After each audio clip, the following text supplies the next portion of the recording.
Chris Wood. I am from Vail, Building a Local Economy. We are collaborating on this series with the Vermont Healthy Soils Coalition, which is, Kat is one of the founder of. I'm one of the founders of Vail too. There's a lot of people involved in that too.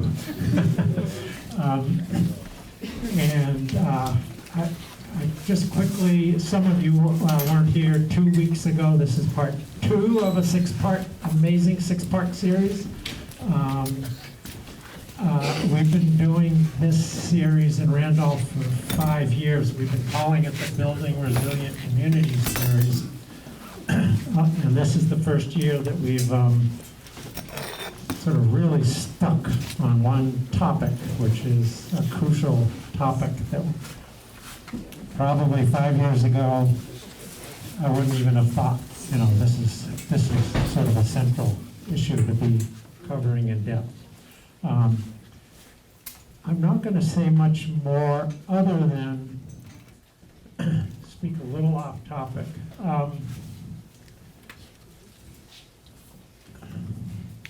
I've been reading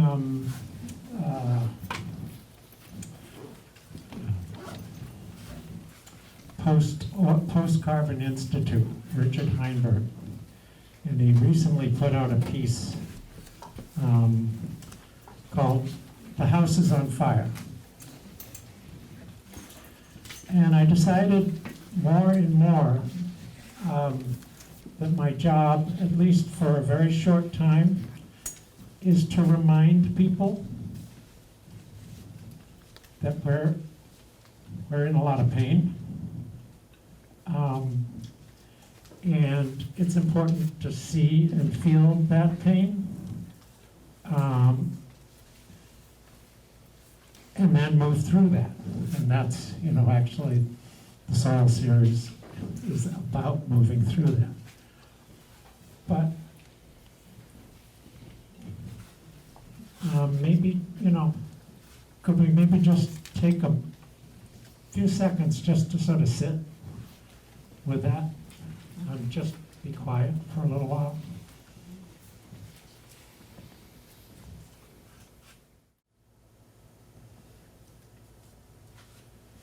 I appreciate you all being here.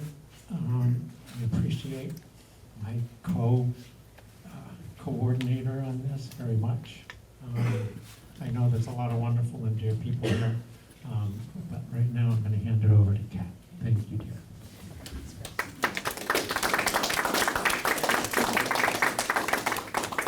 So, hi everyone, I'm glad you're here. My name is Kat Buxton, and I am co-founder of the Vermont Healthy Soils Coalition, as Chris said.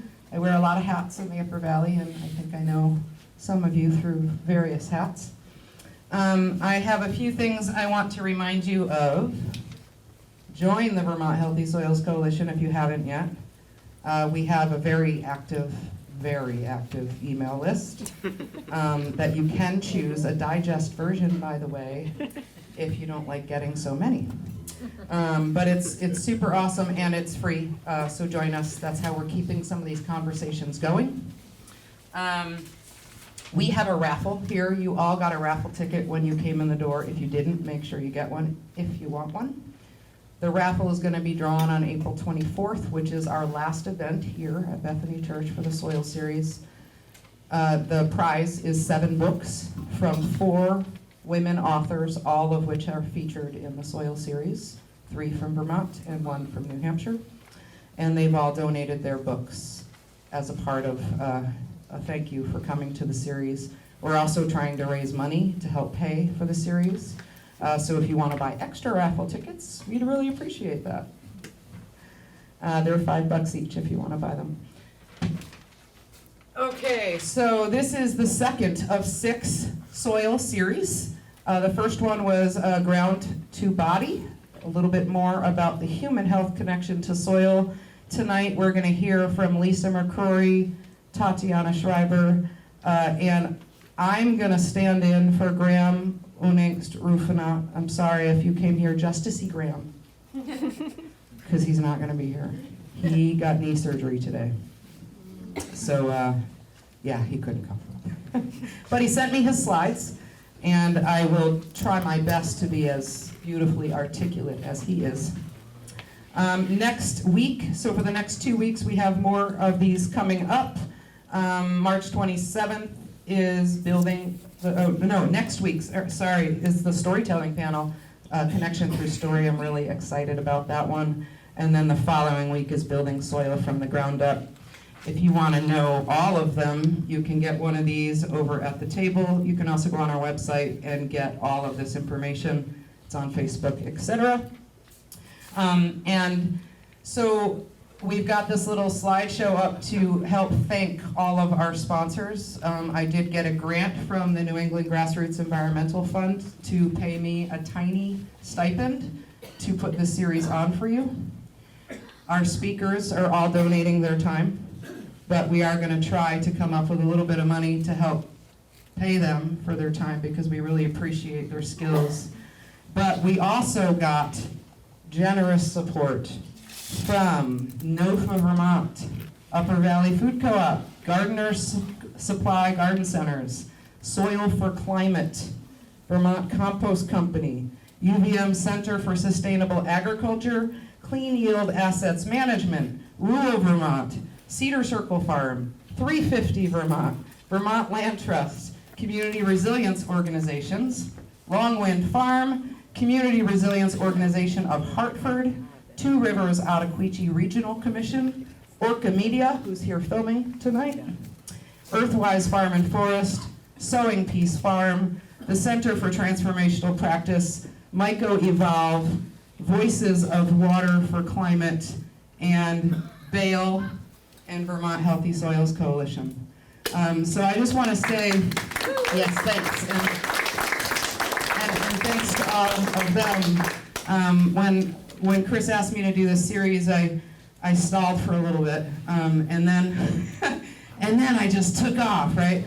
So I came up with a list of ideas for a series, and then I started thinking about who I might want to speak for those series.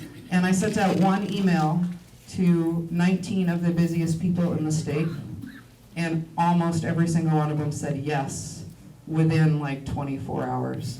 And then I sent out a request for sponsorship to all of those organizations I just listed off, and they all got back to me right away saying they were very interested in sponsoring, and some people actually sought us out because this is such a cool thing. So we are still looking for sponsors. We would love to be able to pay people for what they're worth. If you have any ideas of sponsors, please let me know, and I will reach out to them. So with one more thing, I want to thank Black Crim. How was that food? We are paying Black Crim for their work, but they are giving us a really deep discount. They are amazing, and they're an example of why we all want to be here. This is a family that runs a farm that brings local food to restaurants. They're all about building a local economy and having healthy soil, and we need them, and they need us. So I'm really glad that they were a part of this. If you want to get the notes from this event, we are taking notes. The last one yielded 8 pages of notes and resources. And we also are filming the event, so if you want to get a link to that film afterwards, make sure you sign up on the Vermont Healthy Soils Coalition email list. That is not putting you on the listserv. That's putting you on an email where I will then invite you to sign yourself up for the listserv. So if you want to get the notes, sign up there. If you're already on the listserv, you can get them that way. And we want to know what you think of these series, so please give us feedback. I think I would like to invite Tatiana.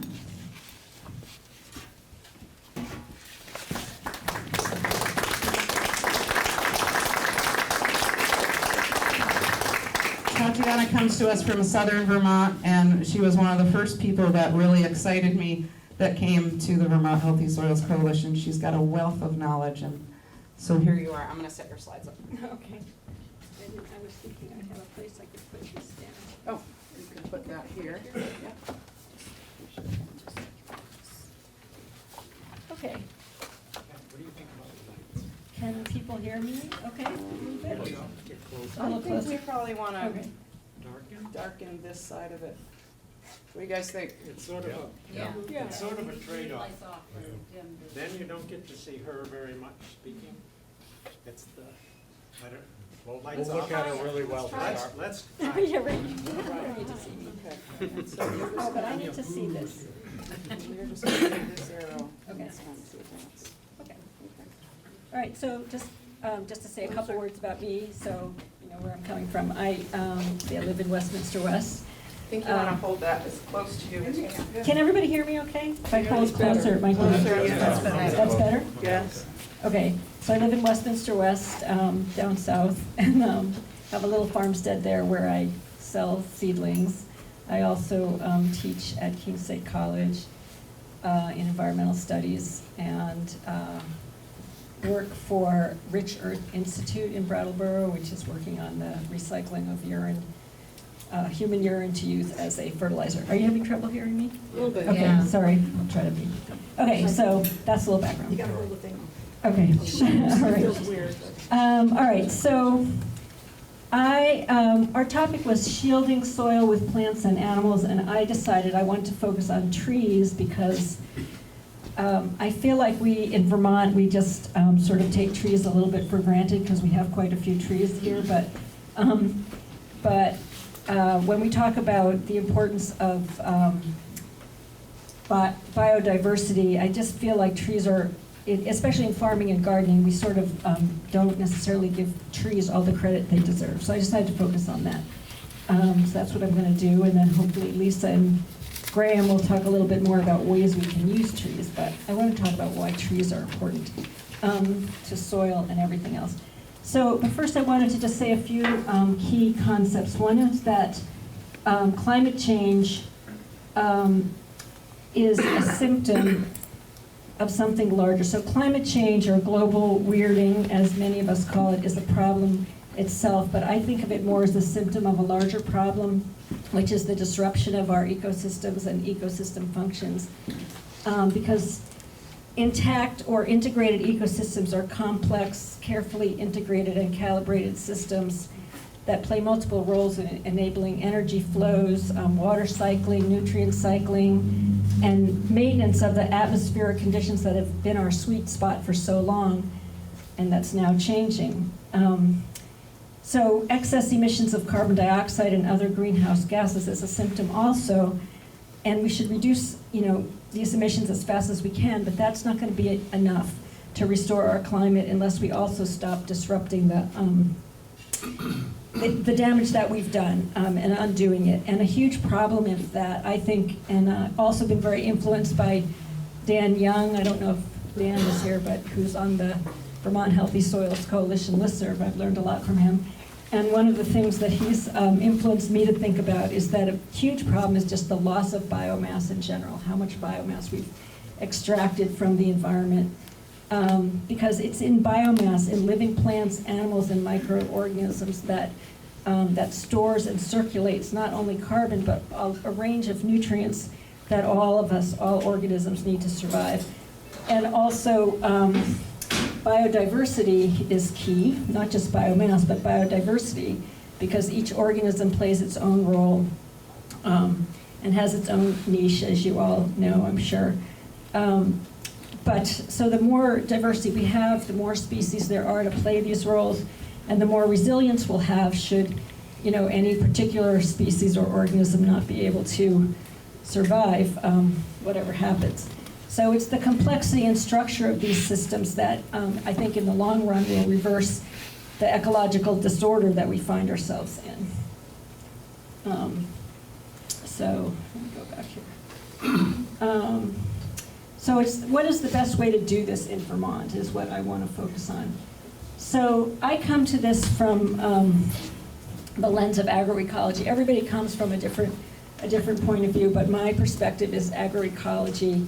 I did graduate work for my doctoral degree, which is in environmental anthropology in Mexico, and was influenced by people who have worked in Latin America on agroecological thinking.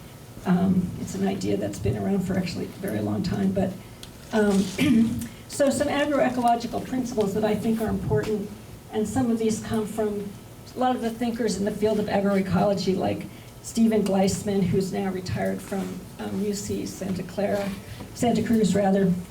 But these are some principles that we can use. One is an ecosystem approach that farms and gardens should be used from a biological or ecosystemic perspective rather than an industrial model of production and efficiency.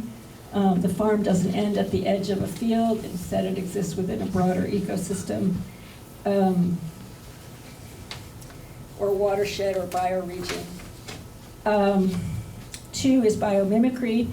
You know, we should think of production strategies which mimic nature's own diversity. 3, polycultures. Agroecology stresses polycultural strategies over monocultures as a way to foster diversity within any farming system. Multiple systems. Agroecology emphasizes the idea that agroecology or agriculture is embedded in biophysical, social, political, economic, and cultural situations. So you can't really just think about what plants do I need to plant. You have to think about all these other factors that will affect whether or how we're going to be able to do what we want to do on our farms or our gardens. Local knowledge, agroecology. Now that's funny. Why is that other slide? Oh, no. That's just on here. Oh, it's showing me the next slide? Yeah, showing you the next cool. slide. I didn't even realize that was happening. Okay, local knowledge. Agroecology values the preservation of local knowledge over the imposition of universal methods or methodologies. That is, you know, people, you all know your own landscape and ecology best. And so there isn't just one way of doing things. And I think that's just really important. Whatever we decide, you know, is the way to move forward, there are many other ways, and we have to be open to that. So that includes cultural diversity and different ways of knowing and understanding the world. So like I tend to use a sort of a somewhat scientific way of understanding the world, but other people don't, and I think we need to learn how to talk across those differences. And then local self-management. Agroecology favors local self-management of the natural conditions of production and promotes local control over political and economic institutions. So again, agroecological thought suggests that people need to be in control of how they carry out their work. But this is something that I think when we get to the discussion at the end, this may instigate some thinking, because the idea of local control, when we're talking about a collective good, like what we need to do about climate change, these things come into conflict a lot. And so we need to think about that, how we're going to achieve collective good while also respecting people's local control. So what role do trees play in all this, trees and shrubs? So this is a giant ash in Westminster or Putney, and some of us who admire it, so you can see how huge it is. So trees play a huge role in our life. Vermont lies within a deciduous temperate forest biome. And so whatever we do, we want to try to mimic the environment, a deciduous temperate forest in our own environments. So, and I'm probably going to say, you know, things that that you all know, or you know a lot about trees, probably a lot of you. But one thing I wanted to do tonight was just to tell you some things that maybe you can use when you go out to talk to other people, some things that will help you when you want to advocate for why it's important to keep trees and shrubs and other perennial plants in our environment. So deciduous forest has high canopy, a subcanopy, a shrub layer, an herb layer. Many of you who are interested in permaculture, you know, will know all that. But one thing that's interesting is the standing biomass in a deciduous forest can be up to 40 tons per acre. And 30 to 40% of that is in the roots.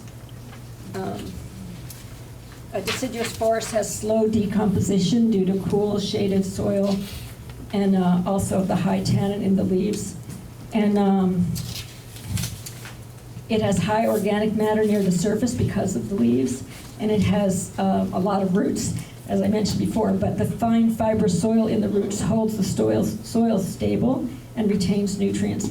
And also a forest, as you know, has great vertical and spatial diversity, which provides a lot of habitat for various species. So we can learn a lot from our own forest, but we can also learn from other forests or places where forests are, such as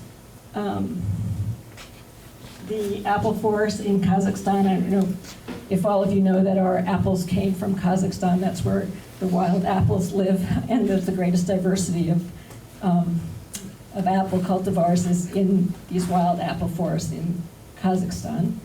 And also places like Mexico, like I said, where I did my graduate school research. This is just an image from above because I had the chance to fly over and see the forest from above. So just looking at the forest, you can see the diversity of it just by looking at the different leaves and the different colors. And this is the Lacandon jungle in southeastern Chiapas.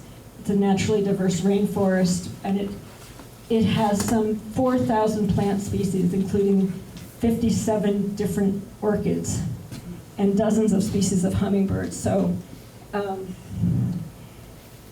again, it's just, so this isn't coffee and cacao. I worked with coffee and cacao farmers there, and this isn't coffee or cacao plantations, but those coffee and cacao farms that are very diverse have almost as much diversity in them as an intact rainforest. And we can do the same thing. So that's where I was inspired by this kind of thing. So what role do trees play? So I'm just going to give you some juicy details about trees. They can dramatically affect the ecosystems of which they're a part. Below ground, trees affect soil structure, nutrient cycling, soil moisture. So a rule of thumb I came across is that in Arborist News is that the ratio of root radius to trunk diameter, can anybody guess? What did someone say? She said 5 is 1, I said more than that. 10 Yeah. to 1. More? More, that's more. 40. 20? More? 100. No. Less. This is a rule of thumb, but the rule of thumb is 38. It depends a lot on the tree, of course. And they can go, and of course they can go depth much deeper as well. This is just the sort of radius. And these roots interact with microbes. In the rhizosphere, the area around the roots is the richest area of diversity. It's considered one of the most complex ecosystems on Earth. It has in it, bacteria, fungi, oomycetes, nematodes, protozoa, algae, viruses, archaea, and arthropods, which I'm sure you're going to learn all about more in another session. But those are all involved in the complex interplay with plants. Oops, I'm supposed to be here. Oops, wait a minute. Okay. Above ground, trees alter the light environment, which affects humidity and evapotranspiration. Branches and leaves provide habitat for animals, birds, and insects, and modify the effects of wind. Regarding insects, some interesting facts. Hundreds of insects are associated with each tree. For example, I could do another one. How many insect species do you think are associated with oak trees? Any ideas? What? 100. 300. About 300. That was a good guess. That's just oak trees. The greater the diversity of trees, the more diversity of insects. I also read an article by Henry Homeyer, garden writer, in today's Brattleboro Reformer. He quoted Dan Jaffe and Jane Brown, who said that 500 species of butterflies and moths are supported by 5 native tree families: oaks, cherries, willows, birch, and poplar, and 400 just on cherries alone. So like choke cherries, wild cherries, support all of those moths and butterflies. And Is this in any environment they are? I mean, well, the more diverse the environment is, the more like habitat they're gonna have. If there's just one single tree, there probably might be less, because they don't have that other places to live and reproduce. But the bigger the tree, the more insects there will be on it. Okay, I gotta move along here. The leaves fall and provide soil cover and affect the soil environment. The leaves decay and become a source of organic matter, which in turn feeds microbial diversity. And then the trees affect the surrounding agroecosystem, again, limiting water and wind and water erosion. And as you all know, with climate change, we are getting heavier precipitation. Trees can also temper the impact of heavy rain events by slowing the velocity of the rain. They provide shade and browse for animals, and they form these mycorrhizal associations. Fungi consume about 30%, another thing a lot of you probably know, but fungi, so the plants produce sugars, and fungi consume about 30% of the sugars that the plants produce, that they photosynthesize from sunlight. So, and the sugar fuels the fungi as they scavenge the soil for nutrients, and then they feed those nutrients to the trees. So the system, again, supports nutrient cycling and also sequesters carbon. And another thing I learned from Daniel Young in his book, Restoring Climate Stability by Managing Ecological Disorder, he writes that fungal hyphae may contain more organic carbon than all other soil life combined. So that was interesting. And Walter Jenny, who's an Australian microbiologist, says there are 35,000 kilometers of fungal hyphae per 1 cubic meter of healthy soil. And I don't know if we have time or if this would work if I clicked on that. No, I'm not going to do that. that little video, it was just a 1-minute thing. I'm not going to do it, but it's this person who wrote the book, The Hidden Life of Trees, who talks about how trees communicate, also through their, through these fungal associations and also through other chemical messages that they have. And leguminous trees contribute nitrogen to the system through nitrogen-fixing bacteria. So there are legume trees like honey locust, for example. And trees reduce water losses through evaporation. That's not right.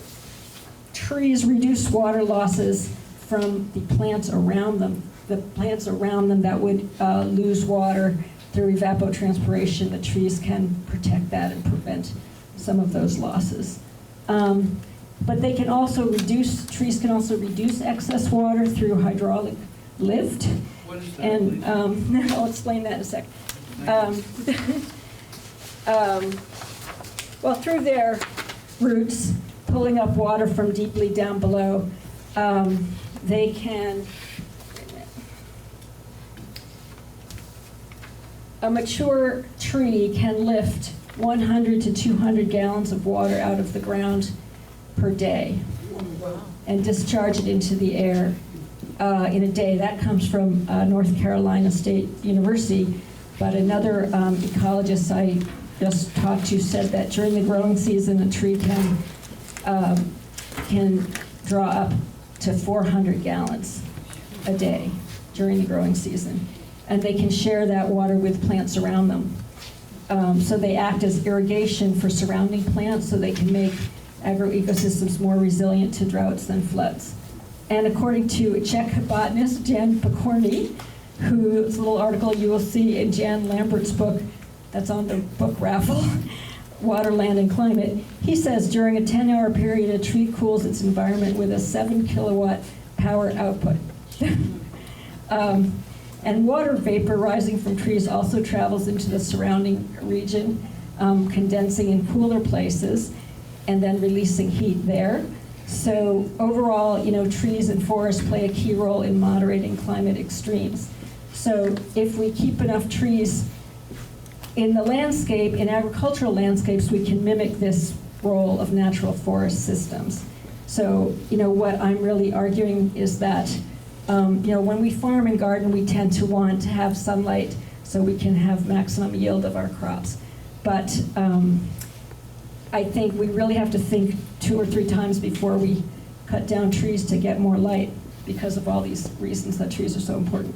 With regard to carbon sequestration, a tree can absorb as much as 48 pounds of carbon dioxide per year and can sequester 1 ton of carbon dioxide by the time it reaches 40 years old. And New England forests are particularly important with regard to carbon sequestration because the rest of the United States has lost so much more forest than we have. So in terms of climate change, we really need to think, a lot about this. Of course, we need to think about the balance of sun and shade and other potential negative influences of trees, for example. So there are negative influences like it might change the microclimate and you might have higher humidity, so you might have more insect and pest issues, which you can control by pruning or by the way you space the trees or by the species you choose. But for example, one study in Mexico with trees growing in and around a cornfield found that the soil conditions were consistently improved by the presence of trees. Carbon, nitrogen, and phosphorus content of the soil was higher. There was higher soil pH, increased moisture content, and lower soil temperatures in that area around the tree. So the corn yield directly below the canopy was lower, but corn in partially shaded areas and within the zone of the root influence produced just as well as the corn growing in the open. So that shows that it's just the shade that affected the yield, not any kind of competition for nutrients. So we also tend to think of trees as, they're going to compete for nutrients, but that wasn't the case in that situation. So we often hear that Vermont and New England are a success story because we had so much deforestation and now it's all grown back. But some of you may have heard about this recent study from the Harvard Forest. I don't know if has anybody heard of this? It's a study that came out last year. Wildlands and woodlands, farmlands and communities, broadening the vision for New England. And it's a study that found that we're now in a second phase of forest losses since the 1800s. All 6 states of New England are losing forest at a pretty substantial rate. So, okay, I have to stop. I'm almost to the end. So anyway, so I hope, Lisa and Graham, I just telling you about trees. Lisa and Graham's talk will tell you more about how we can use trees in our landscapes. And just my own work lately is working with solar agricultural dual use, trying to think of solar panels as a type of tree and what plants we can grow around them. And that's just a picture of me growing currants around solar panels. But we can talk more during the discussion. Yeah. Okay.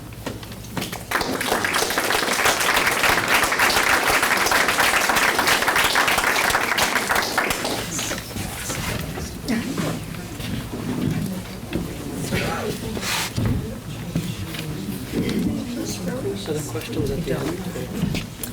I think, I think what we're going to do is So, I should have told you already how the evening's going to go. We have 3 presenters. We may shave Graham's presentation since he's not here. And we have 20 minutes left to do 2. Then, for the second half, what I like to do is make you all get in a circle. And then we have a discussion.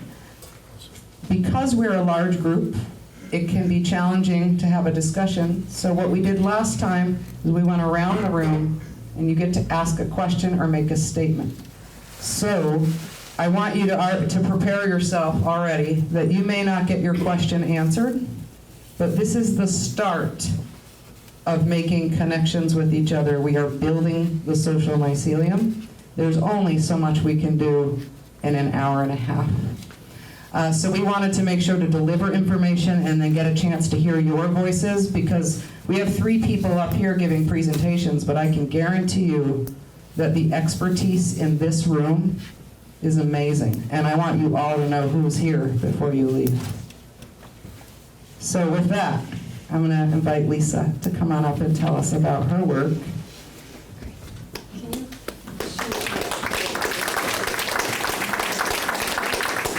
I just hit the arrow, right? All right, I got you up on presentation.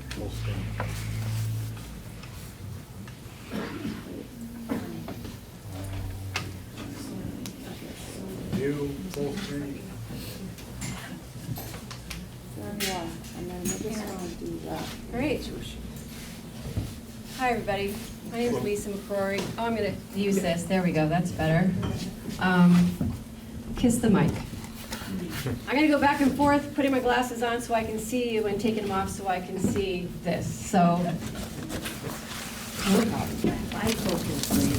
bifocals. All right. Hecklers, I will deal with you afterwards. She's my favorite heckler. So, I loved hearing about trees. That was amazing.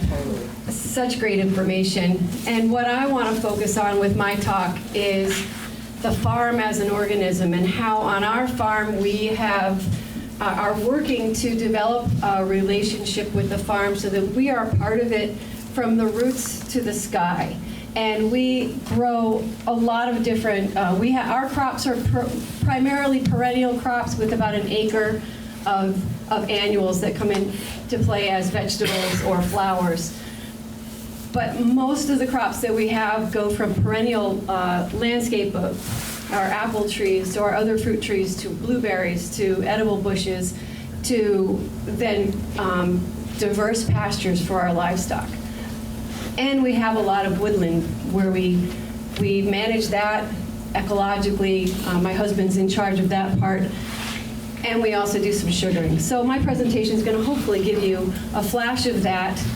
But I also want to make sure that we don't lose sight of, and I'm sure that'll be in the talk too, about our connection to the next generation or the next generations, and looking way into the future.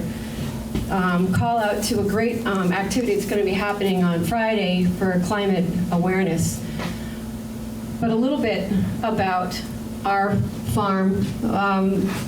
Earthwise Farm and Forest, we're located in Bethel, Vermont. And prior to farming with my husband, I've got a background in organic farming, education, grazing management. I guess you could call me, I was an extension agent of sorts before I became a full-time farmer. And I find full-time farming was kind of where I needed to go. I really burned out of being the resource person, going place to place, when all I wanted to do was do it myself.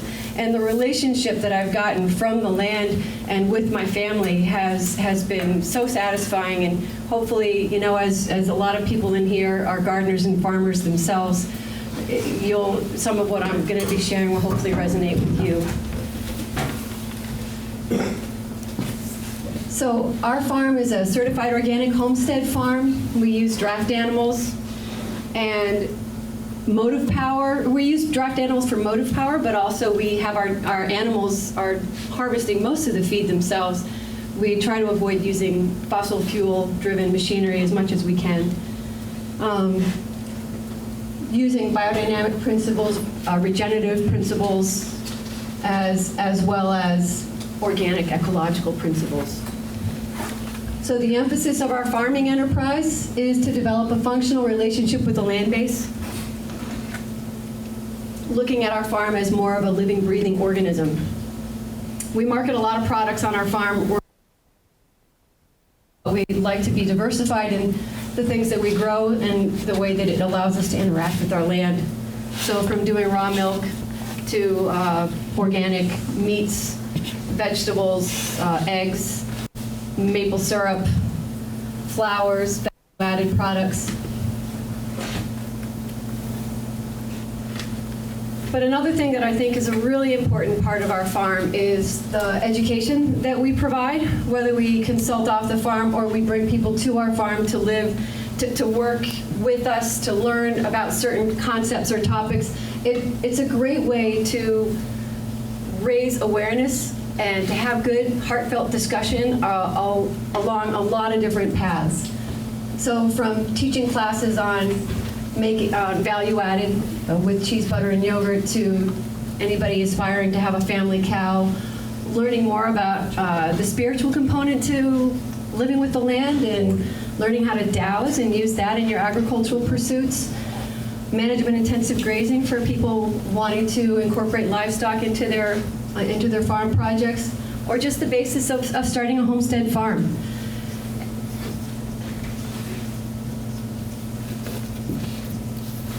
So our primary goal for having our homestead farm is to grow most of our own food, rely on our many livestock enterprises to build soil and to manage our nutrients. Again, to manage our gardens with minimal disturbance, using raised beds, mulch, and sod in between the beds. Using our lifestyle as a form of our health care, and raising our children in an environment where they can also develop skills, awareness, and hopefully continue with our enterprises that we've got in place, or to branch out and do something else that they're interested in doing. As you can see from here's a map of our farm. We have our house is up here, but you can see that there is a lot of splatterings of open land, but a lot of wooded land. So we take advantage of this landscape with the wooded areas around our open areas for windbreaks, for water conservation. The blue lines there, we have a lot of passive energy as part of our farm system, where we capture water and it gravity feeds to all the different pastures.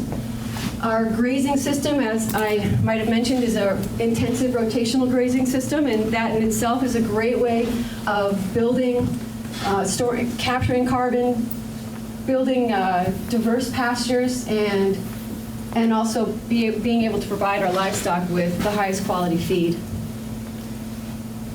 Now a little bit about our home itself, which was very much an intentional design of an octagonal log house with about an acre of land around it, which has about half of our garden usage. A lot of sloping land, like I said, so there's a lot of terraced beds, a greenhouse, some pastures for our poultry. But when we built this house, it was mostly wooded areas that we had to build up again with our management. So with our rotational grazing systems, we've turned what was very marginal soil to very healthy, robust pasture surrounding all our various little gardens that we maintain through rotational grazing with our poultry, for example. Our larger animals go to the further pastures. We also have a lot of energy conservation technologies to go along with our farm, which I think is part and parcel to this whole intentional design of having a homestead farm. So this octagonal log house is off the grid. All the wood that built the house came from the land, came from our property. We have a system where we capture the water off our roof, and that water then travels to the gardens that are on our property. We've also got some solar panels here on the outside that we use to heat our water.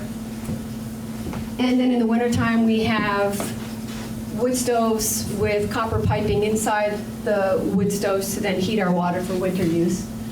The water that feeds our house is located at a higher elevation from the house so that, again, it gravity feeds to the house, so we don't need, the amount of energy that we need for our household is about, let's see, about 15 to 20% of what a household of 4 or 5 people would need. So if that makes sense. The amount of energy we need on a daily basis is way less than what the typical household would use, partly because of the solar energy, but a lot because of the passive energy that is in the system that we've got. So we're really conscious about, we also have composting toilets. So we're taking responsibility for every part of the system on our farm, and that's really satisfying. And it makes us much more aware of where things are coming from and where they're going. This is just a picture of, so we capture the water off the roof, and that travels to a tote that is right next to our greenhouse, but we could also divert it to containers at all the other gardens so that we don't need to tap from our well. We've got that water readily available for our gardens. And this is a picture of the landscape around our house. You can see most of this was forest soil beforehand, but literally through our rotational grazing system, we've built grass.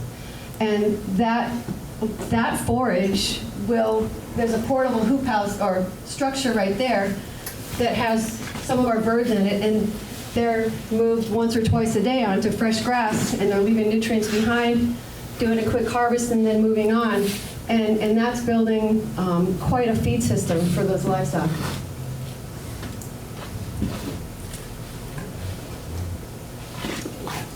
And again, some more rotational grazing. When we get to some of the further larger fields, we've got a rotational system where our meat birds and our cows can alternate and rotate and graze one after the other. Again, this kind of a system, with adequate rest and recovery, we're building soil, we're building organic matter, we're increasing the amount of feed available for our livestock over time. This land is becoming more and more productive all the time. So a great way of using our livestock in building our soils. Whether we've got our cows, our meat birds, or our laying hens, they're all out harvesting feed on their own. And when it comes to pasture reclamation, we've got some pretty tired areas of land that need some attention and some extra fertility.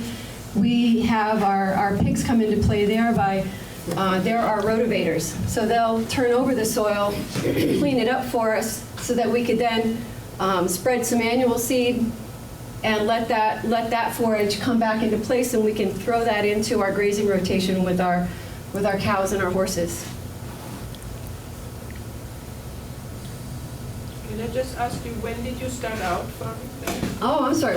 Our Earthwise Farm, we started farming, our farm, Earthwise Farm and Forest, started in 2003, but I've been farming for probably 25 years, and then my husband has been on the property where Earthwise Farm exists. He's a third generation on that farm in Bethel. My husband is a forester and a logger, an ecological forester, I suppose. So this is just a picture of, again, the pigs come in, they'll open up or turn over a pasture, we'll come back through and we'll seed it down. It shoots back up and we start, we'll bring our animals in when the pasture's ready to be grazed for the next time through. And this turns something into what was marginal land into something that can become much more healthy and much more productive over time. Now, with our design, with our small pastures of like anywhere from 2 to 4 acres in size, they're surrounded by a lot of trees and brush, and that becomes a critical part of our system. The browse, for example, is something that our cows love to eat. It's an important part of their diet. It also provides shade for the animals at different times of the season. That can be really important. And it also provides a windbreak and protection for the animals at certain times of the year. Because we're going to continue using our land in the wintertime as well, giving them fresh air, access to the outdoors. We're going to, we winter our animals outside, meaning that they're outside 24 hours a day. The only time that we would make an exception to that is if the weather gets really bad, really windy, really wet. Otherwise, they've got a lot of the protection from the trees, from certain canopies, and by having them moving around on some of those pastures that are in need, they can add a lot more fertility to that land, making it even more productive and increasing the biological activity in that soil as a result. So whether we're feeding them with a round bale feeder or just putting loose hay out in select areas, come springtime, those pastures in need, those pieces of land in need, are going to have a nice healthy swath of manure and leftover hay, chaff, etc. And all of that is rife with life and biology, and it's feeding the soil. And that piece of land, for example, that in the spring it took a little while for the forage to start growing through, but when it did, this piece of the pasture is 2 times more productive than the adjacent field as a result of that heavy dose of biology and organic matter. And actually seed from the dry hay that the animals are being fed. We're reseeding the pastures at the same time. Close up. Now another part of our farm is being active, having a voice, and talking about what's important to us and what's making a difference. So through our involvement with rural Vermont and other, this was a picture from the day that the GMO labeling bill was signed and put into action. I think we lasted 3 weeks. But still, we did it, you know. We got on the map and just showed what a lot of grassroots organizing can do. But this is a real important part of developing roots and connecting to, you know, getting passionate about what's important to us and instilling that passion into the next generation, into our kids, which is the next part of my slides, is when we started farming together, my husband and I, we chose to homeschool our kids, which we did for the first, 7 or 8 years of their education, which gave them all a strong sense of work ethic, drive, interest, self-interest of what really inspires them. Each kid is obviously unique and has their own strong interests, but they're all in the public, or they all ended up going into the public school system eventually. But I feel like that seed start at the beginning really made a difference. And they come back and they have these skills that they just take for granted. But then, you know, you interact with some of their friends and it's just surprising what their friends don't know that my kids just know because they've just been doing it all the time. So it's a really important thing for us. And another great reason why we like to have educational workshops on our farm, because we can have great discussions about how to share information with one another or to inspire people to do something that they are interested in by seeing something by example, or just by getting stimulated by meeting other people that come to the farm and having conversation in the midst of a workshop. So seeds are getting planted all the time. So my son Timber, who's now 16, has got a real penchant for, his name is Timber, and he is probably destined to becoming a forester as well, which is nice. But here he is learning how to train our little team of bull calves. And this picture is my daughter, Tuli, and a friend of ours weeding a garlic bed. And it's kind of a dark picture, but there's Timber working his steer. And he's now, like I said, 16, and the steer that he's working there is about 2,000 pounds and 5 years old. This is my last slide, but I guess the ultimate message that I wanted to bring across as we talk about shielding the soil with plants and animals is how it's not just the plant. I'm one of the animals that's working on this farm, and it's the relationship that we're developing with the plants and the animals that we're raising on our farm, and how they work together, and how we learn about ourselves in the process of growing healthy, vibrant food. And I came across this Farmer's Creed when I was at a rural Vermont event a couple years ago, and it really stirred me to the core. And it might be a little bit hard to read, so I just want to read it to you. And this is the outcome of why we farm. I believe a woman or man's greatest possession is his or her dignity, and that no calling bestows this more abundantly than farming. I believe hard work and honest sweat are the building blocks of a person's character. I believe that farming, despite its hardships and disappointments, is the most honest and honorable way a woman or man can stand his or her days on this earth. I believe farming nurtures the close family ties that make life rich in ways money can't buy. I believe my children are learning values that will last a lifetime and can be learned in no other way. I believe farming provides education for life, and that no other occupation teaches so much about birth, growth, and maturity in such a variety of ways. I believe many of the best things in life are indeed free. The splendor of a sunrise, the rapture of wide open spaces, the exhilarating sight of your land greening each spring. I believe true happiness comes from watching your crops ripen in the field, your children grow tall in the sun, your whole family, the pride that springs from their shared experience. I believe that by my toil, I am giving more to the world than I am taking from it, an honor that does not come to all men or women. I believe my life will be measured ultimately by what I have done for my fellow man and woman, and by this standard I fear no judgment. I believe that when a man or woman grows old and sums up his or her days, they should be able to stand tall and feel pride in the life that they have lived. I believe in farming because it makes all of this possible.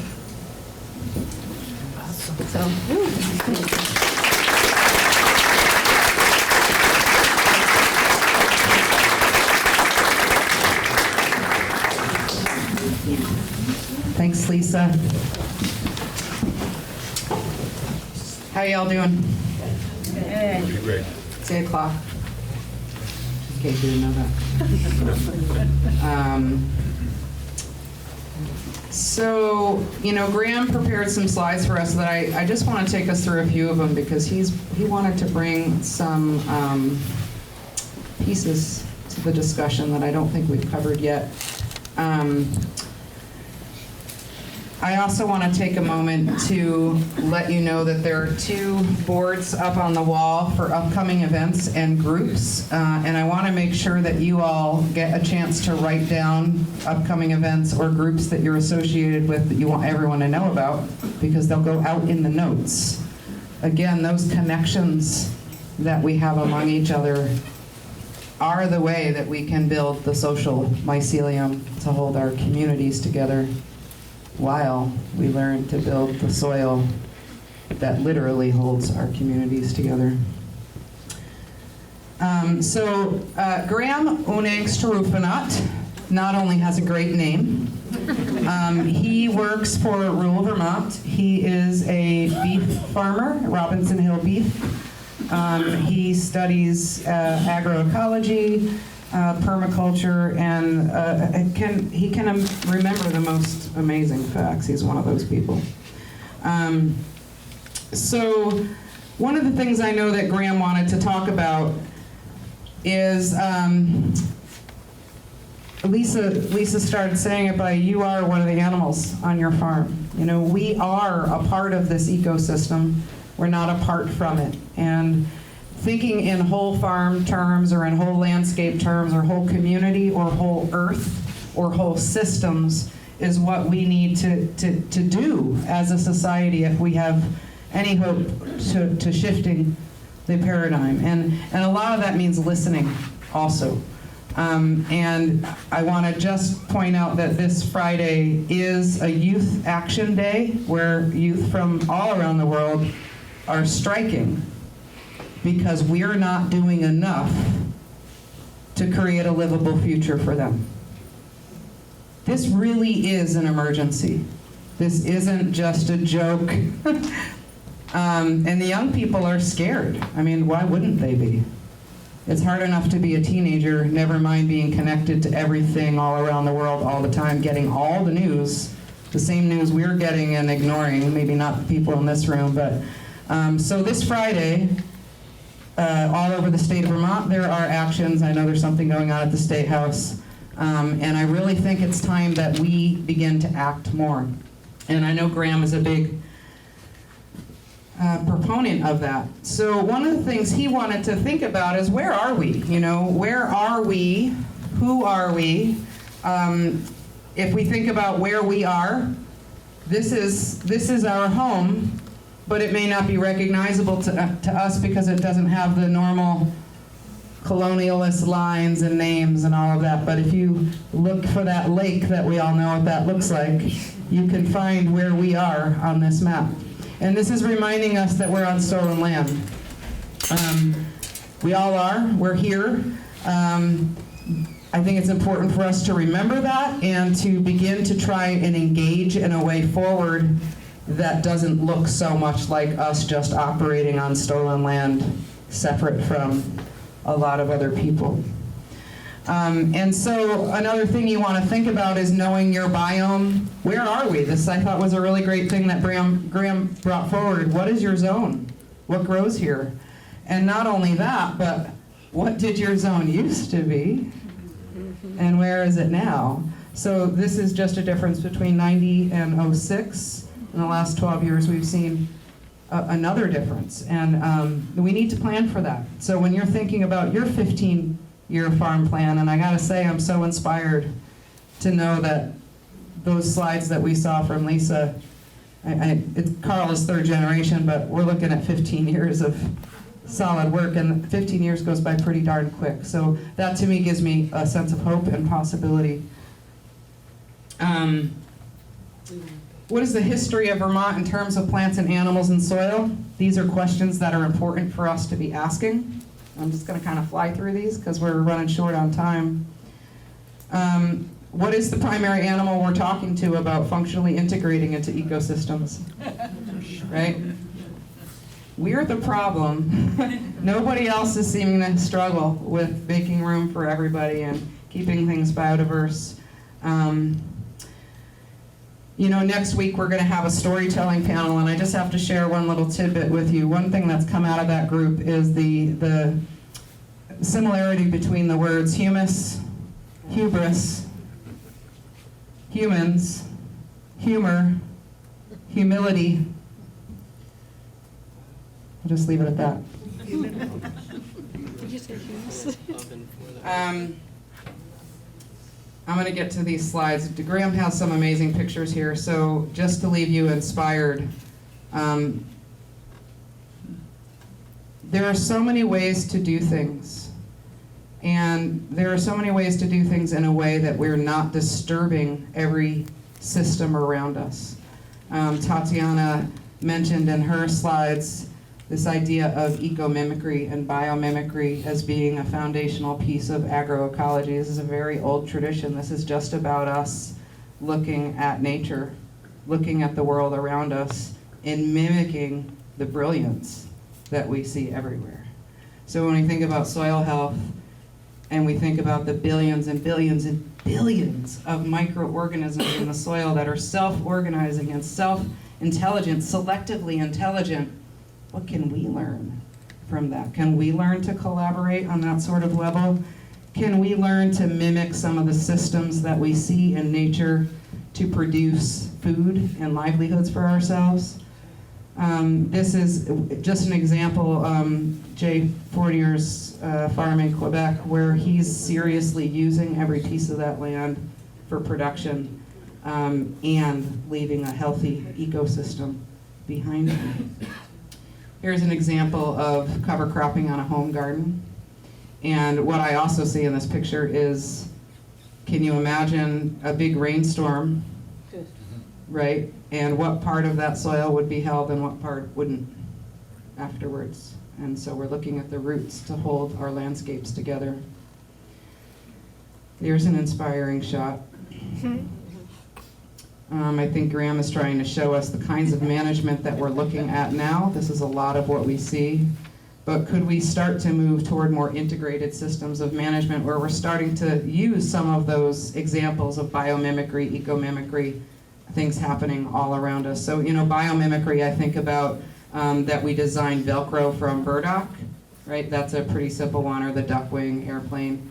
Ecosystem mimicry is looking at that whole burdock plant and the system that it grows within. We're looking at the whole duck. So we're so parts oriented. We're very reductionist humans. And that could be very useful when we're trying to learn about the details, but panning out to the bigger picture often gets lost. This might just look like a pile of weeds. Does anybody know what we're looking at here?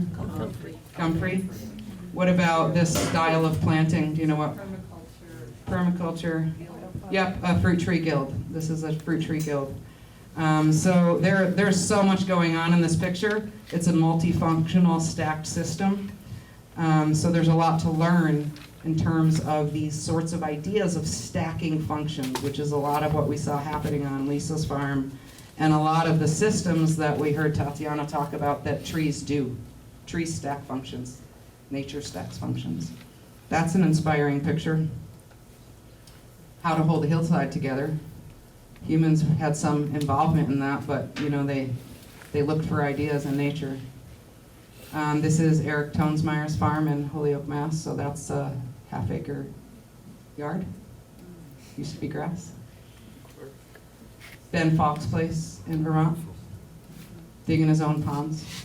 He reports that after Hurricane Irene, he didn't have any flooding because he managed his landscape well and planned it. There's a fruit tree guild by design. Now we're getting into alley cropping. So this is where you're using the space between fruit trees to also grow more plants, either for human consumption or ecological services of some kind. Mob grazing. You can do it with anybody. Cows, you can see where they were, or where they are now and where they're going next, just 24 hours later. This is silvopasture. So this is the idea of using forests to help raise animals, but it's really more about taking a field and planting trees. So I don't want to advocate, and nor do the people who design these practices want to advocate for cutting down a forest to replace it with farmland. It's more about integrating those systems and stacking them. Lisa talked about the tree being shade for the cow, and that's so important. So when we allow animals to have a natural ecosystem when they get to decide what they're eating, they also like to eat lots of woody stuff. There's a way to integrate this, animals and livestock and plants. So plants and animals can provide a lot of, that's another inspiring picture of silvopasture. And those trees are crops, for one thing or another. So I'm going to leave it at that, and we have 20 minutes. So I'm going to propose, you want to do a circle? How about a show of hands? All right, so I'm going to give you two options. One is that we get into a circle and we pass around this little mic, not this one, I have to record this one, and everybody gets to ask, you say who you are, what drew you here, and either ask a question that you just can't wait to find the answer out to, but you're not going to get it, or a statement like, what are you feeling now? And that way we can sort of get to know each other before we all part. The other option is that we stay in this arrangement and do a standard Q&A with our speakers, but my fear there is that people will get left out. One thing we could do is just have everybody get up who's able to stand for the 20 minutes and just get to the side of the room and look at each other instead of doing the whole chairs thing, and then that would open up time and we could have people speak up who wanted to, but we could see each other. No. I don't know why that sounded so complicated. Because I don't think it was. No, it was simpler, I thought. Yeah, so you're saying get in a circle but no chairs, so let's do that. Oh no, wait, I was gonna give you a choice. All right, raise your hand if you want to do a circle. Oh, come on, circles are great. Okay, hands down. Raise your hands if you don't want to do a circle, you want to stay in this arrangement for standard Q&A. Boring Q&A. Who wants to do? Way to sell it. No judgment whatsoever. I don't think it really, all right. No buts. Yeah, Let's get in a circle. You get to choose. I guess I get to choose. Yeah, you guys are really indecisive. People are leaving, so let's stay right where we are. And I still would like to pass the mic. I want to know who's here. And with people taking off, you have a chance of maybe getting your questions answered. Can you hear me? And can you hear me in the back of the room? So I'd like everybody to just look up here for a moment. Do you see how I'm holding this mic? Yes. That's really important. If I hold it out here, it doesn't really work. I know I'm loud, but not everyone here is. So you want to just kind of almost touch your lips. And if you don't do that, when it's your turn, I'm going to remind you. I think we opted out of the circle because I don't know why. I would like to pass the mic, and I would like everybody to take a chance to say something. If you have a question that you want to make sure gets answered, just be clear about that. But please tell us who you are, why you're here. And keep it short, because we want to give everybody a chance. If you don't want to talk, that's okay. Just pass. Mark Kelly from East Randolph, and I don't have a question right now, but I'm here because of an interest in the soil and what's going to happen on our farm this year. I'm Josie Carruthers from East Randolph, and I am, as a result of tonight, I'm really interested in how I could integrate, or we could integrate, trees and shrubs and approach our farm in a different way. You already know who I am. I'm Cynthia Jackson. I'm here because this is just all so important, and I'm lapping it up. Thank you. Great. I live in Randolph. Ronnie, close. Wondering Put it right close how to your mouth there. Randolph is going to be dealing with the emerald ash borer, the ashes that are around in town and also in our forest, and what is the plan? Can I have it for a second? I forgot one thing. I forgot one thing I was going to say at the end of my talk. I was going to raise some questions for discussion. One was sort of, again, how we balance collective concern for everything we need to do to mitigate against climate change or become more resilient, and our individual concerns. And the other one was just, how can we help each other? Like, if somebody wants to integrate more trees and shrubs into their landscape, what do we need to do to make it more possible for people to do that? Not just homeowners, but farmers, because it needs support. It needs support if people are going to be able to do it. Lauren, I want to say anything. You're too busy typing. This is the amazing note taker. Hi. Thank you. I apologize in advance if I butcher anything that was said tonight. I'm Lauren Can't Weston. hear you. Oh. Sorry. I'm Lauren Weston. I'm from Richmond, and I just like being here. I'm a home gardener, and I'm just really jazzed about fungus in mycelia now. Every time I hear more about it, it's just so amazing, and I want desperately to get that more integrated in my growing system.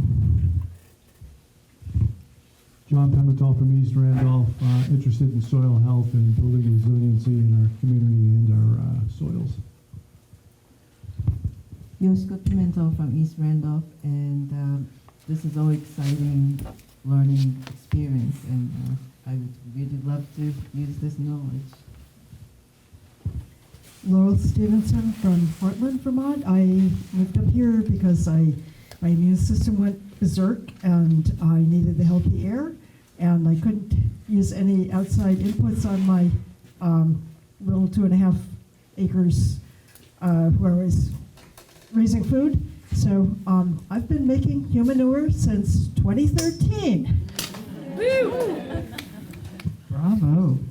I'm Abby Miling, and I'm from Randolph Center, and I'm here because this is important, and I want to learn how to do the fruit tree. I forgot what it's called. Guild. I really want to learn about that.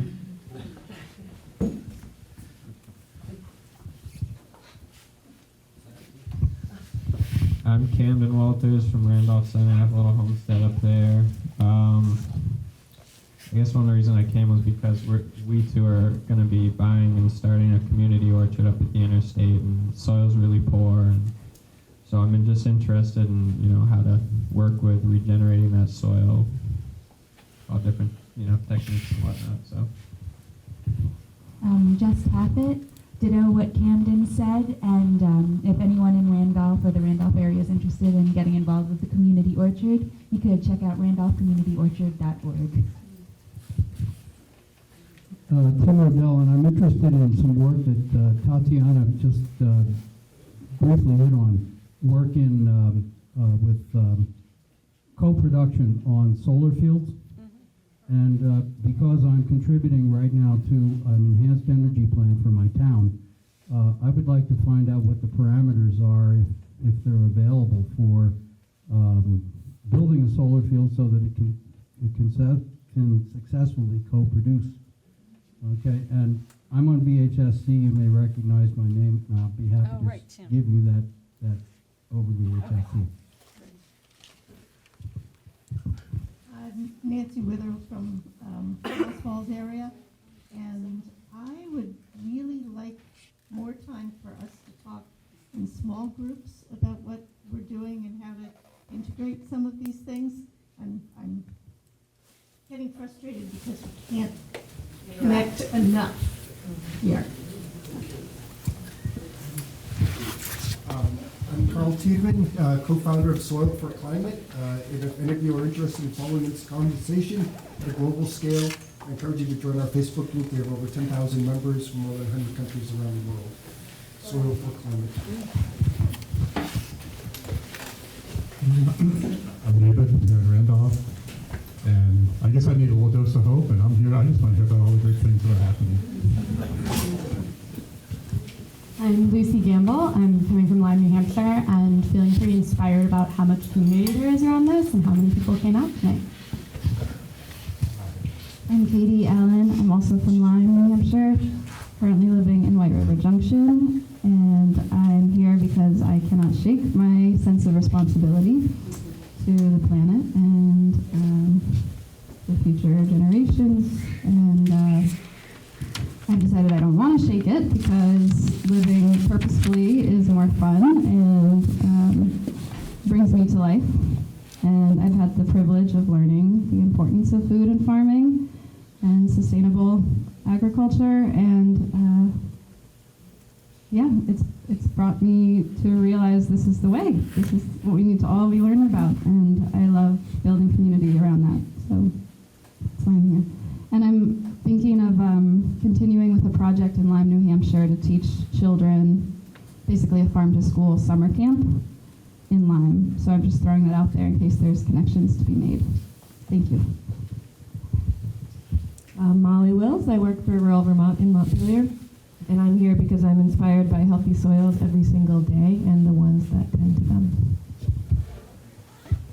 I'm Mayanne Kasimov. I live in Montpelier. I'm not sure what this lovely lady just said really resonates and hits hard. And I'm just trying to figure out what is my role and how I can contribute to this great effort we all need to put forward. I'm Amanda Garland. I'm the Natural Resources and Sustainability Instructor in Barrie at the Central Vermont Career Center.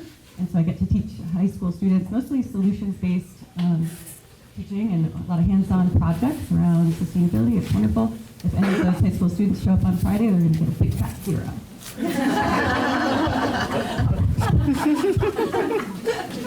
Hi. Hi, I'm Kate Springfield from White River Junction. I just wanted to say that there is a workshop on the emerald ash borer next month. The Vermont Forestry, I don't know what their official name is, they're from the state, are doing a presentation for our region on emerald ash borer planning for towns. You know where it is? I don't know, I'm sorry. Oh, it's actually, it's at the Bayard Hall. It's about 20 minutes away from here. Barrett. Barrett Hall in South Stratford. Barrett Hall? I don't know. Let me We'll find out. I'm Zoe Newmarco. I'm from, I grew up in Rochester and I live in Bethel and Burlington right now. I have been interested in permaculture and soil building and worked on a variety of homesteads in basically every climate imaginable, particularly the desert since 2012, I think, is around when I started to get interested in that. And right now I'm sort of trying to figure out how I can put the things that I feel passionate about into practice while I don't own land or really live on land. I'm just figuring that out.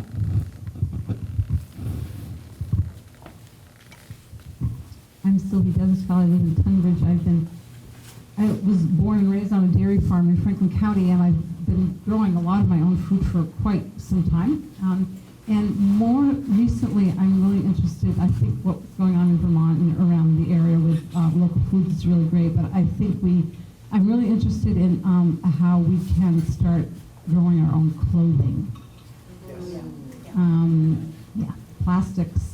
And all that in clothing, and like why, all the hemp that we're growing, can we, start growing hemp for clothing as well as wool, which is my all-time favorite fabric. So I'm really interested in seeing how, how that can start happening around. I'm Tammy Jo, and I'm here because I feel like a seedling and all this, and I really want to learn and find out where my space is here, what function I can do, whatever. So anyway, thank you. My name is Tony Bednar. I live in South Royalton, and here to, learn a little bit more about where some of my food comes from. So thanks for your amazing farm stand. Raw milk and meat and everything up there is amazing. So it was really cool. I didn't know that was what I would learn tonight, but I'm really excited that I did. And new to Vermont, so this is the fun of being here, I guess, is being able to get down into the soil. And I'm unexperienced, but do have some land, so I'm looking for resources and people with skills and experience that are interested in collaborating in projects in sustainability and permaculture and all sorts of other fun buzzwords like that. My name is Elena Greenlee, and I'm living in South Royalton, Vermont, on land that my grandparents lived on for about 50 plus years. But I grew up in New York City and did not learn the skills that Lisa's children learned, and I couldn't agree more about how essential those are to life. And I'm living with Tony on this land, and we're just really trying to learn our place and how we can offer the land as a healing sanctuary for all kinds of beings, including humans and otherwise, and always looking for people who have skills and knowledge and good energy to collaborate with. And thank you all. And I had a question for Tatiana about why we're losing forest in Vermont, if we know. It's a lot of it's fragmentation just for development, housing development. It's not so much forestry practices. It's the land that we're losing from development and malls and parking lots and all that sort of thing. My name is Kai Cochran. I live in West Hartford on a small farm. And I think that this is the most important topic for humans at this time. And I think that events that Vail puts on and that Kat organizes are the best way to learn more about it. My name's Ariel Arwen, and I'm from Heartland, and it's great to be here. Hi, I'm Sandy Gamure, and I'm fairly recent transplant to Vermont from last July. I used to live and work in Santa Cruz. I worked up at the UCSC farm for an organization called Life Lab, and which deals with getting children to use, the garden as a classroom. And I'm hoping to work with the Heartland Elementary School and getting their garden more an integral part of their school. I live at Cobb Hill. It's a 270-acre farm, and we're about to really dig into putting a bigger solar array. So I'm also interested in, how to make that complement the farm, and more permaculture practices there as well. So lots of things. Blessing. My name is Keith Walsh. I live in Thetford, Vermont. I feel blessed to be in a room full of people that are taking this stuff really seriously and very, very excited for what's going to happen in Vermont with all of this knowledge coming around. My name is Jael Polskamp. I'm a farmer in Worcester, Vermont. Actually studied indigenous agriculture in Panama 20-something years ago. I work for 350 Vermont. I'm on the steering committee for the Vermont Healthy Soils Coalition. And yes, there's the Youth Climate March, which my 13-year-old daughter will be in on Friday. The next steps. Oh, and next steps. Thanks. The whole reason I'm here. No. 350 Vermont is doing a 5-day walk from Middlebury to Montpelier, April 5th through the 9th, with the big action in Montpelier. There will be several actions. We're walking along the pipeline route and then into Richmond and stopping at solutions-oriented stops, so along the way, like farms and composting operations. But my secret mission in life is to destroy industrial agriculture.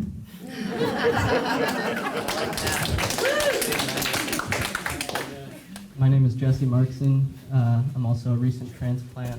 I'm a mycologist and permaculturalist, at least by interest, and I'm going into my first season as a gourmet mushroom farmer, looking to integrate it with micro livestock and perennial agriculture. And I'm here because what better place to learn and connect to beautiful community. Sandy, fundraiser coach from Braintree, grateful to be here for all the reasons. I guess if I had to do it over again, I'd be an entomologist, is that the right word? Run into the bugs and doing things on it.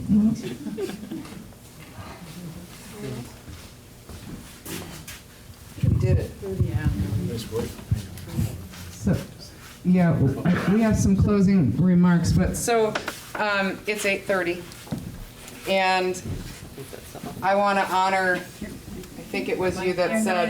You're not on. Oh. I'm not loud enough? It never happens.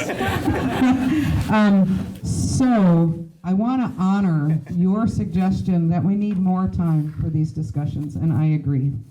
And I am so pleased that we've had such a good turnout here. We kept these short because it's hard to get people's interest. I run land listener workshops with the Soil Carbon Coalition. They're 3 days long. And it's hard to get people to sign up, but that's how much time you need to really learn a lot of this stuff. So we're going to stay connected.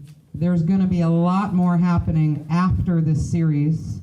The next one is about storytelling. The one after that, we get into geeky soil stuff. You're going to love it. I love it. I'm one of the speakers that night. Along with Jess Rubin, who's going to geek out on mushrooms. You're going to love her. And Juan Alves, who is a pasture management specialist at UVM Extension, Center for Sustainable Agriculture. Totally brilliant guy. We're also going to be talking about resilience at a future one. And then our last one, April 24th, is all about water. It's all about soil, but we're going to be focusing more on the water aspect. So there'll be bits of information coming from each one of these. We could spend a week on each one. So thank you for your patience. I'm so glad we got to hear from everyone in the room. If you want to keep this discussion going, attend more of these if you can. Join the Vermont Healthy Soils Coalition listserv. Choose the digest. You don't want to get too many emails. But there are amazing conversations happening there. There are no bad questions. You can ask a question on that listserv and you will get answers from farmers, scientists, backyard gardeners, teachers, maybe even some kids soon. You know, like, we need everybody there. And I work with children a lot, and I get some of my greatest ideas from them. I think this was mentioned this Friday. You mentioned it. So this Friday, students are backing up. They're walking out of school. They don't have permission. They're not doing it. They're doing it. I mean, I know a lot of schools, even around here, which is, I mean, I haven't seen that many in this immediate neighborhood, but, and in Montpelier, they're doing, at the State House, starting at 10 o'clock, they're doing a whole bunch of sort of organizing and planning around Green New Deal and a variety of other things. But we can join in on that. Tied into that, Sandy mentioned when she came in, she said, because she's probably been to the 5 years that Gail has been doing these programs, she says, there's a lot of young people in the room. Thank you, young. And when we started, it was a lot of gray hairs. And it has been, you know, it's sort of my personal mission. It's like my work in the world is to build a base of transformative leaders. And I always think that, for the most part, they're going to be the young folks. Thanks a lot to all us gray hairs who sort of messed the planet up. But my heart and my passion are with, you know, that woman who wonderfully spoke about where we are right now. The one other thing that happened as I was sitting back there and we were speaking was every part of this series for the past several years, we have done a farmer's dinner. So it's called Know Your Farmer, Feed Your Farmer. We do it here. Black Crim does a whole meal. We sit at tables. It couldn't happen this year. And then I got 3 days ago, I got a call from the Vermont Law School. They have an organization there, student organization, called the Food and Ag Law Society. Young students passionate about exactly this field. They said, we want to do a Know Your Farmer, Feed Your Farmer. And so it is scheduled. So if you're a farmer, you don't have to be a farmer, but farmers are especially welcome on Saturday, March 30th at 6 p.m. It won't be here. It'll be at the Vermont Law School. But the Food and Ag Law Society are going to invite the whole community and all the farmers to come down there 6 p.m. on Saturday the 30th. So put that one on your calendar too. She is. Upcoming event. Thank you very much. Come back next week.